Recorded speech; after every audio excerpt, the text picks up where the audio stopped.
जिल्हा पोलीस प्रमुख जे तुषार दोषी आहेत त्यांना रजेवर पाठवण्यात आलंय अशी एक माहिती समोर आली आहे. नेमका काय प्रकार आहे, तुम्हाला काय माहिती मिळाली? नाही बघा, आपण बघितलं, आता बाहेर आलोय सकाळपासून.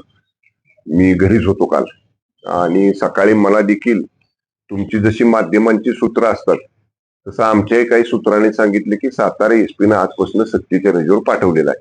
आता मला माहिती घ्यावी लागेल, कारण शेवटी आज वर्किंग डे पहिला दिवस आहे. मी माझ्या मंत्रालयीन कार्यालयाला सूचना देतो की बाबा काय नेमकी वस्तुस्थिती आहे त्याची माहिती घेऊन मला सांगा. पण त्यांना रजेवर, सक्तीच्या रजेवर पाठवले हे तर आता माध्यमांच्या मध्ये सुद्धा येतंय. आणि मला वाटतंय, म्हणजे मला जी माहिती मिळाली सकाळी, ते काय कार्यालयामध्ये नाहीत साताऱ्याच्या, आणि त्यांना मुख्यालय सोडून जायची परवानगी मिळालेली आहे असं मला माहिती मिळालेली आहे. त्यामुळं आता माझं म्हणजे मी माझ्या मंत्रालयीन कार्यालयाला सांगतो, गृह विभागातली काय माहिती आहे का, पोलीस महासंचालक कार्यालयातली काय माहिती आहे का, याची घेतो माहिती माझ्या मंत्रालयीन कार्यालयाकडनं. आणि मग माहिती घेतल्यावर वाटलं तर तुम्हाला आवश्यकता असेल तर सांगतो. साहेब, यामध्ये जी आपण मागणी केली होती की निलंबनाची, निलंबन झालेलं नाहीये. बघा, आता तुम्ही जर हे सगळं दाखवणार असाल न कट करता, नाहीतर जो महत्वाचा भाग आहे तो कट करायचा आणि नको ते भाग दाखवायचा, हे मला जरा थोडासा अनुभव आहे. त्यामुळे जर तुम्ही दाखवणार असाल सगळं तर त्या निलंबनावर मी विस्तृत बोलतो. नाहीपेक्षा आपलं त्याच्यावर नो कमेंट्स म्हणून आपण सोडून देऊया. त्यामुळे आता बॉल तुमच्या कोर्टात आहे, तुम्ही सांगा. आणि तुमचं कसं असतंय, तुम्ही हितनं पाठवता, वर तुमचं कार्यालय काय करतं काय नाही मला माहित नाही, पण तरी सुद्धा मी बोलतो.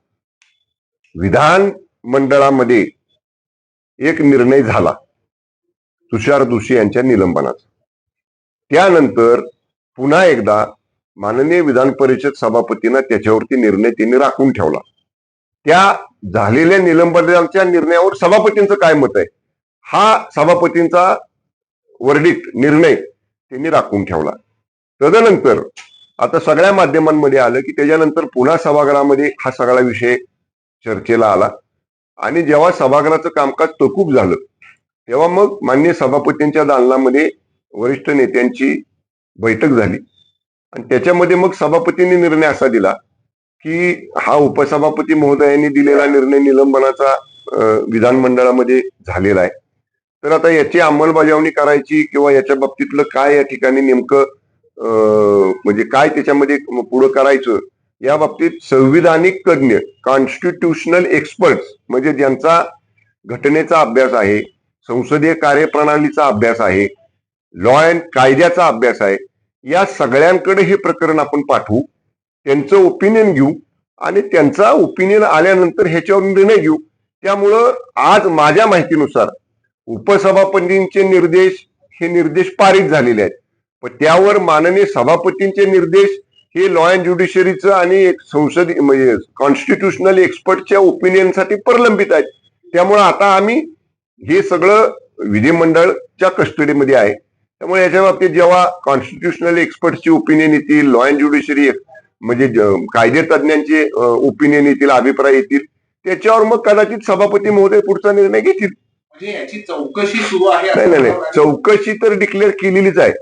माननीय मुख्यमंत्री महोदयांनी स्वतः विधानसभेमध्ये, जेव्हा विधानसभेमध्ये हा विषय गाजला, मोठ्या प्रमाणामध्ये सदस्यांनी हा विषय सभागृहातल्या दोन्ही बाजूच्या, म्हणजे अशी पहिली वेळ आली की दोन्ही बाजूच्या सभासदांचं एकमत झालं.